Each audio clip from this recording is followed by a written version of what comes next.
BPSC PGT के अगले special video में आपका स्वागत है। आज के इस वीडियो में हम सॉल्व करने वाले हैं आपके पीवाईक्यू, ठीक है, जो आपके आए थे 26 तारीख के पेपर में। 26/2023 को जो आपका पेपर हुआ था उसके अंतर्गत आपके आने वाले पीवाईक्यू, उसमें से हम यहाँ पर कुछ सॉल्व करेंगे। सबसे पहले देखिए सवाल नंबर ये, इसके पहले भी हम कई सवाल कर चुके हैं।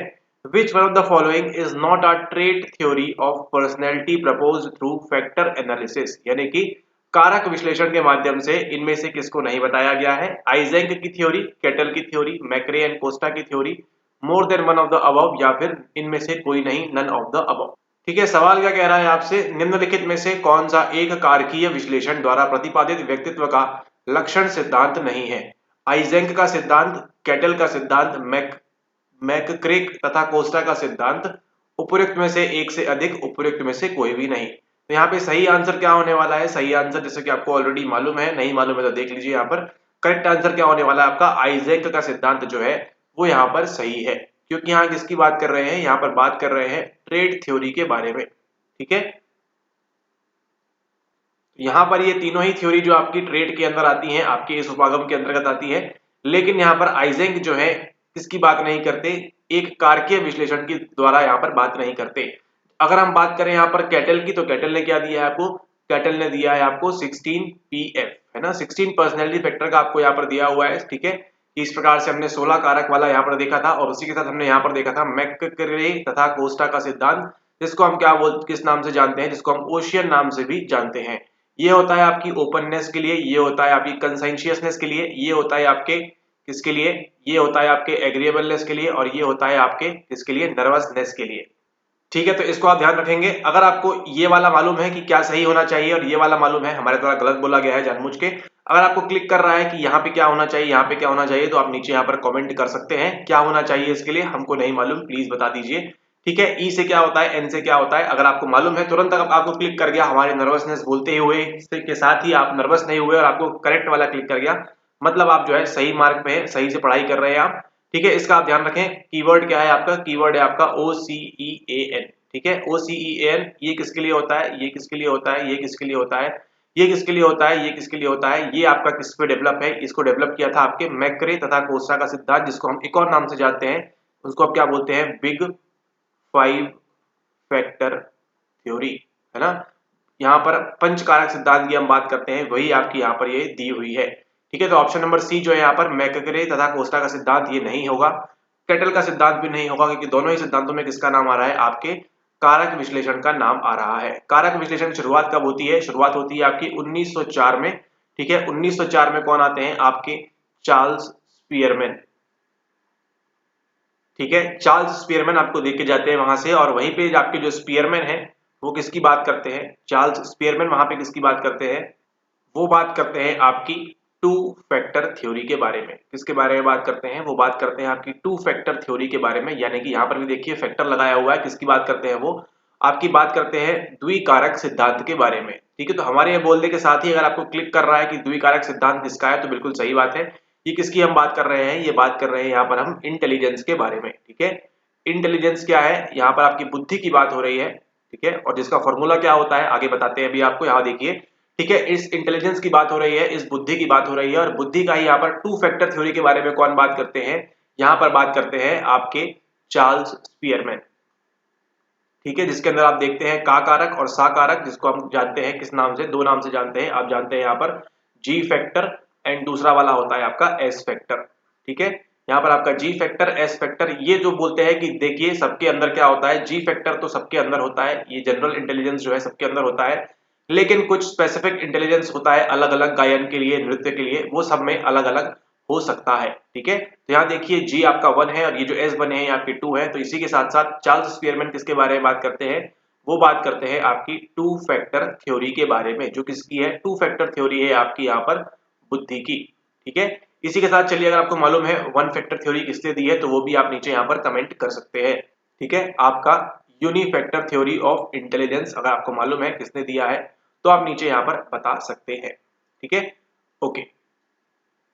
उसी के साथ कहानी जब आगे बढ़ती है तो हम बात कर रहे हैं यहाँ पर स्पीयरमैन के बारे में। ठीक है, स्पीयरमैन ने क्या दिया है आपको, टू फैक्टर थ्योरी दी है, और इसी के साथ साथ स्पीयरमैन ने एक इक्वेशन दी है जिसको आप जानते हैं किस नाम से, जिसको आप जानते हैं यहाँ पर टेट्राड डिफरेंस के नाम से। ठीक है, टेट्राड डिफरेंस भी किसने दिया है? स्पीयरमैन ने ही दिया है, यहाँ पर वो बात कर रहे थे।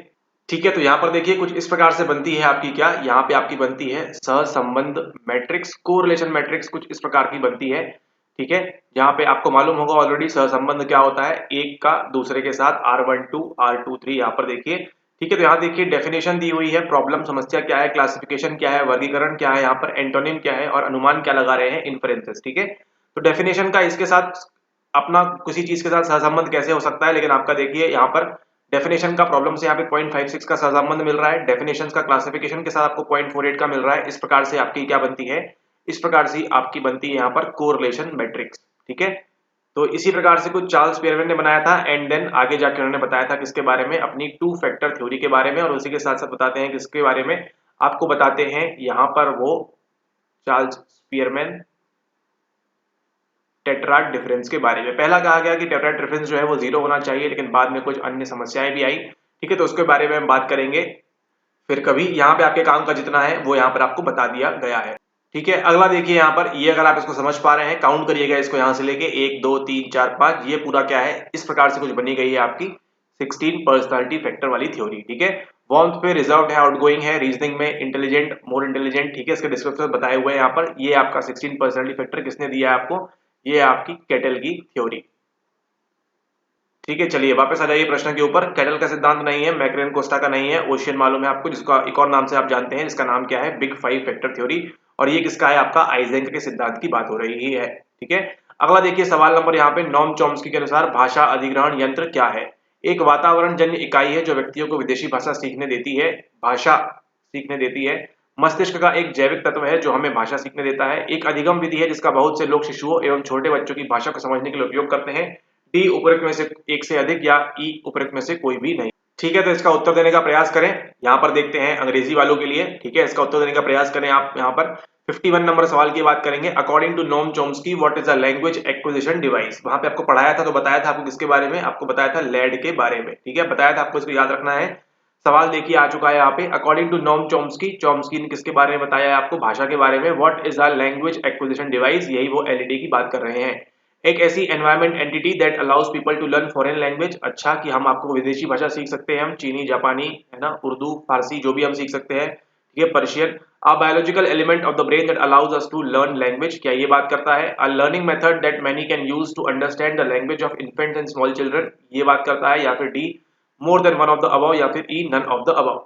सही आंसर क्या होना चाहिए? अभी आई गेस अभी तक आपने मार्क कर लिया होगा। सही आंसर क्या है इसका? Option number B. एक ऐसा बायोलॉजिकल एलिमेंट है हमारे ब्रेन में जो क्या करता है, हमको भाषा सीखने में मदद करता है, हमारे भाषा अधिग्रहण में उपयोग में आता है। कौन सा? ये वाला।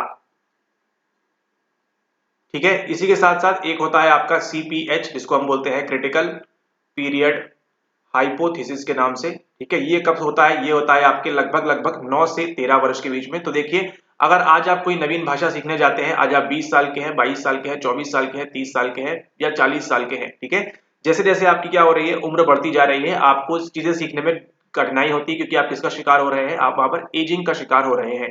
ठीक है, जिस प्रकार से आपके शरीर की जो कोशिकाएं हैं वो धीरे धीरे क्या होती है, लूज पड़ना शुरू हो जाती हैं। आप जितने एक्टिव 10 साल पहले थे, आज उतने एक्टिव नहीं है आप। उसी प्रकार से आपके ब्रेन के अंदर भी इस प्रकार की चीजें होती है ना। आप 20 साल की उम्र में जितना पढ़ सकते थे, आज आप 30 साल की उम्र में या 40 साल की उम्र में या 50 साल की उम्र में आप उतना नहीं पढ़ सकते। आपकी ये पोटेंशियलिटी यहाँ पे धीरे धीरे गायब होती जाती है। ठीक है, ठीक इसी प्रकार से अगर आप भाषा सीखने जाएंगे आज, तो आज आपको बहुत डिफिकल्टी होगी कोई नवीन भाषा सीखने को, चाहे आप फ्रेंच जाएं, चाहे स्पेनिश जाएं, चाहे रशियन जाएं, चाहे चाइनीज जाए, चाहे जापान जाए, है ना, किसी भी भाषा को सीखने जाएंगे आपको डिफिकल्टी होगी। लेकिन वहीं पे अगर आप एक 9 से 13 वर्ष के बालक या बालिका का क्या करते हैं, वहां पे उसका एनवायरमेंट चेंज कर देते हैं, तो वो जो है बालक बालिका इस भाषा को जल्दी सीख जाएंगे। ठीक है, इस भाषा को वो जल्दी सीख सकते हैं। इसी को क्या कहा गया है? इसी को कहा गया आपका CPH, यानी कि क्रिटिकल पीरियड हाइपोथेसिस। ठीक है, यानी कि अमूमन माना जाता है कि मोस्टली केसेस में क्या होगा, अगर आप इस अवस्था में हैं, आप देखिएगा छोटे बच्चे जो है, कभी अगर आपने ट्रांसफर वगैरह का आप जो है शिकार हुए हो, आपके घर में किसी का ट्रांसफर हुआ हो, तो देखा होगा आपने कि एक बच्चा अगर मान लीजिए यहाँ पे बिहार में रह रहा है, तो वो जाके अगर आंध्रा में चला जाता है, या केरला चला जाता है, या कहीं और तमिलनाडु चला जाता है, इंडिया की हम बात करते हैं, या गुजरात चला जाता है, कहीं चला जाता है, तो देखिए ये जो बालक होगा या यूपी से है, ठीक है, या हरियाणा से है, या दिल्ली से है, इस क्षेत्र का ये जो हिंदी भाषी वाले बेल्ट है, यहाँ से अगर कोई जाता है इन क्षेत्रों में तो देखिए जो छोटे बच्चे हैं वो जल्दी भाषा सीख जाते हैं, है ना, क्योंकि वो देखिए स्कूल में भी जा रहे हैं, उनका एनवायरमेंट बहुत ज्यादा होता है एंड वो क्या करते हैं जल्दी चीजों को ग्रास्प कर लेते हैं, जल्दी चीजों को पकड़ लेते हैं। ठीक है, तो मान लीजिए यहाँ पे अगर माता पिता भी जा रहे हैं और बच्चा भी जा रहा है तो आप देखिए माता और पिता भाषा कम सीखेंगे वहां की, ठीक है, तमिल तेलुगु मलयालम जो भी है कन्नड़ वगैरह जो भी भाषा सीख रहे हैं वहां पे उनको जो है क्या होगी, गुजराती राजस्थानी जो भी भाषा है वहां पर वो क्या होगी, वो कम सीख सकते हैं। ठीक है, जो कौन है, जो वयस्क हैं 20 साल के ऊपर है। लेकिन देखिए जो छोटे बच्चे होते हैं वो यहाँ पे आपकी नेटिव लैंग्वेज में भी बोलते हैं, जो उनकी मातृभाषा है उसमें भी बोल सकते हैं एंड जहाँ पे उनका ट्रांसफर वगैरह हुआ है वो भी बोल सकते हैं। ठीक इसी प्रकार से अगर आप इंडिया में रह रहे हैं, है ना, ऐसे भी माता पिता होते हैं जो क्या चले जाते हैं विदेश चले जाते हैं, विदेश में आपके कनाडा हो सकता है, अमेरिका हो सकता है या फिर और भी कोई देश हो सकता है एक्सेट्रा, न्यूजीलैंड, न्यू जर्सी कहीं भी हो सकता है वो, ठीक है, इलिनॉस कहीं भी हो सकता है, मैसाचुसेट्स किसी भी जगह हो सकता है वो, ठीक है, फ्रांस जा सकते हैं, जर्मनी जा सकते हैं। ठीक है, तो क्या होता है ये जो बच्चे होते हैं ये भी देखिए यहाँ की भाषा फटाक से सीख जाते हैं, है ना। आपने देखा होगा कि कभी अगर आप एयरपोर्ट पे भूले भटके गए हों, है ना, या फिर आप कहीं कहीं पे भी घूमने गए हो तो देखा होगा आपने ऐसे विदेशी लोग आते हैं जिनके बेटे जो है, बेटे या बेटी जो है वो क्या करते हैं फर्राटेदार अंग्रेजी बोलते हैं, लेकिन वही माता पिता उतनी अच्छी अंग्रेजी नहीं बोल सकते या फिर उस देश की जो भाषा है वो उसको जल्दी से सीख जाते हैं, जल्दी को बोल के बता सकते हैं। ठीक है, यही क्या है आपका, यही आपका CPH है, इसको हम बोलते हैं क्रिटिकल पीरियड हाइपोथेसिस। ठीक है, ओके। इसी के साथ एक और चीज है जिसको आप जानते हैं लिंग्विस्टिक रिलेटिविटी हाइपोथेसिस के नाम से, LRH के नाम से। ठीक है, जिसको किसने दिया है, जिसको दिया है आपको शापिर एंड वुर्फ ने। ठीक है, इसके बारे में किसने दिया है आपको, शापिर एंड वुर्फ ने दिया है आपको लिंग्विस्टिक रिलेटिविटी हाइपोथेसिस। भाषाई सापेक्षता परिकल्पना के बारे में कौन बात करते हैं, शापिर एंड वुर्फ बात करते हैं। ठीक है, देखिए एक लड़ाई जो है हमेशा चलती रहती है किसके बीच में, कि भाषा पहले आती है या विचार। ठीक है, एक जो स्कूल है वो कहेगा भाषा के बाद आपका विचार आता है, एक स्कूल जो है वो क्या कहेगा विचार के बाद भाषा आती है। ठीक है, इसका आप ध्यान रखेंगे। और LRH के बारे में कौन बात करता है, लैंग्वेज रिलेटिविटी हाइपोथेसिस के बारे में आपके शापिर एंड वुर्फ। ठीक है, ओके, अगला आ जाइए यहाँ पे सवाल नंबर देखिए, Torrance test of creative thinking TTCT is mainly indexing. ये क्या स्पेशल वीडियो है क्या, ठीक है। Torrance test of creativity thinking की बात हो रही है, is mainly indexing creative products, creative processes, creative personality, more than one of the above, none of the above. ठीक है, यहाँ पे क्या बोल रहे हैं, टॉरेंस के बारे में बात कर रहे हैं। टॉरेंस कौन है, कौन सी चिड़िया का नाम है टॉरेंस, उसको देखते हैं अभी। इसने क्या बनाया है, एक परीक्षण बनाया है किसके बारे में, क्रिएटिविटी के बारे में, सृजनात्मक चिंतन के बारे में। ठीक है, तो अंग्रेजी वाले इसका उत्तर देने का प्रयास करें, क्या हो सकता है इसका उत्तर, आपको बताया था यहाँ पर, ठीक है, कि क्या हो सकता है, नहीं बताया था तो यहाँ देखिए।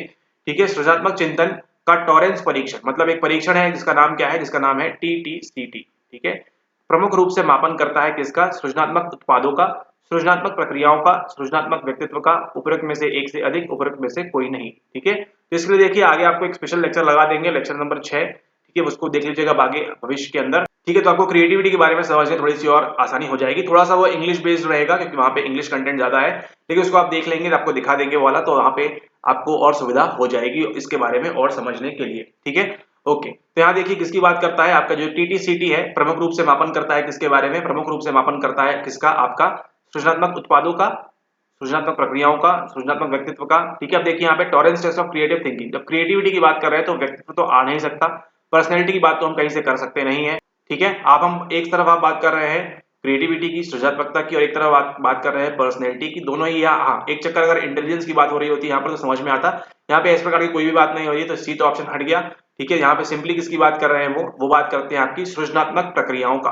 ठीक है, सृजनात्मक प्रक्रियाओं की बात करते हैं, यानी कि आपकी क्रिएटिव प्रोसेस, आप कैसे कर रहे हैं, प्रक्रिया क्या है आपकी क्रिएटिविटी की, उसके बारे का जो है आपका प्रमुख रूप से मापन करता है आपका Torrance test of creative thinking. ठीक है, ध्यान दीजिएगा, Torrance test of creative thinking TTCT की बात कर रहे हैं यहाँ पर। जब भी देखिए क्रिएटिविटी की बात आएगी, सृजनात्मकता की बात आएगी, तो वहां पे कौन कौन आएगा, वहां पे सबसे पहले जो प्रमुख नाम आता है वो किसका है, वो है आपका गिलफर्ड के बारे में। ठीक है, ये कौन है, ये आपके JP गिलफर्ड है, जो पहले बताते थे बुद्धि के 120 इंटेलेक्ट के बारे में, बाद में बढ़ के 180 हो गया था ये।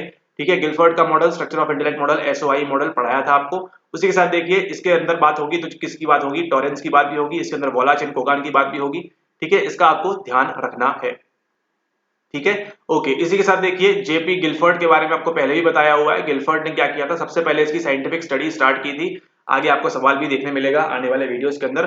सबसे पहले शुरुआत की थी किसने, आपके JP गिलफर्ड ने क्रिएटिविटी की। मतलब जब भी क्रिएटिविटी की बात आएगी आपके दिमाग में, मस्तिष्क में आपका कौन आना चाहिए, हमेशा गिलफर्ड आएंगे, इसका आप ध्यान रखें। जब भी हम किसकी बात करेंगे, जब भी हम बात करेंगे आपकी क्रिएटिविटी के बारे में, किसकी बात करेंगे, जब भी हम बात करेंगे आपकी क्रिएटिविटी के बारे में, आपके दिमाग, मन, मस्तिष्क, है ना, तल से लेकर सर तक कौन घूमना चाहिए? आपके घूमना चाहिए जेपी गिलफर्ड।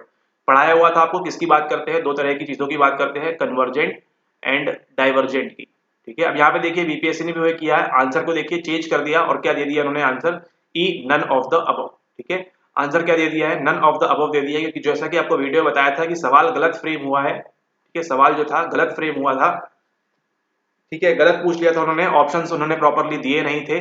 तो फिर क्या हुआ? अंततः बीपीएससी को भी अपने जो उत्तर है वो चेंज करने पड़े। अगर आपने वो वीडियो देखा है तो अच्छी बात है।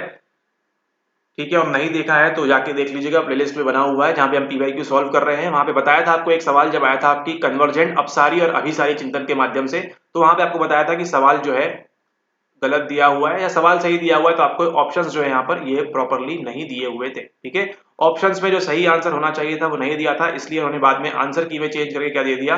आपका option number E, none of the above. ठीक है, इस बात को आप यहाँ पर ध्यान रखेंगे। ठीक है, तो आपकी क्रिएटिविटी के अंदर जब भी सृजनात्मकता की बात आएगी तो वहां पे आपका कौन सा चिंतन चलेगा? वहां पे चलेगा आपका अपसारी चिंतन, यानी कि वहां पे क्या चलेगा? आपका डाइवर्जेंट थिंकिंग आपकी चलेगी। ठीक है, ओके, इसी के साथ आपको एक और नाम ध्यान रखना होगा, अगर मान लीजिए उतना टफ पूछेंगे नहीं वैसे, लेकिन एक और नाम है, वो है मिहाई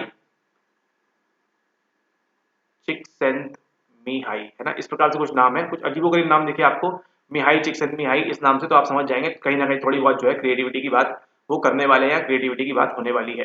ठीक है, तो यहाँ पर देखिए सृजनात्मक चिंतन का टॉरेंस परीक्षण टीटीसीटी प्रमुख रूप से मापन करता है, किसका करेगा? उत्पादों का नहीं करेगा, प्रोडक्ट का नहीं करेगा, सृजनात्मक प्रक्रियाओं का करेगा। ठीक है, उसके साथ आपको बताया था तीन चीजें आपको ध्यान रखनी है, FFOE वाली।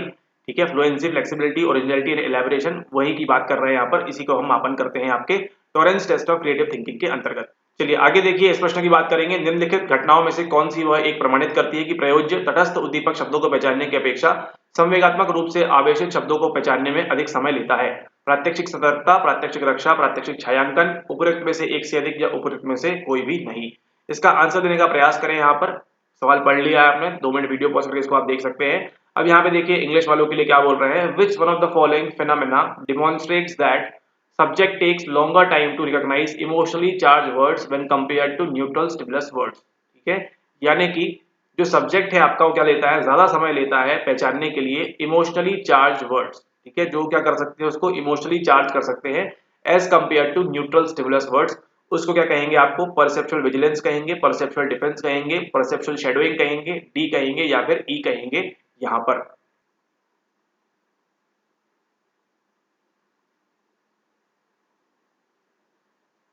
ठीक है, तो चलिए इसको देखते हैं आगे किसकी बात करेंगे यहाँ पर। Which one of the following phenomena demonstrate that subject take longer time to recognise emotionally charge words when compared to neutral stimulus words? Perceptual vigilance and perceptual defence में से कुछ एक आंसर होगा। क्यों कहानी पूरी घूमती है उसको अभी हम यहाँ पर देखते हैं।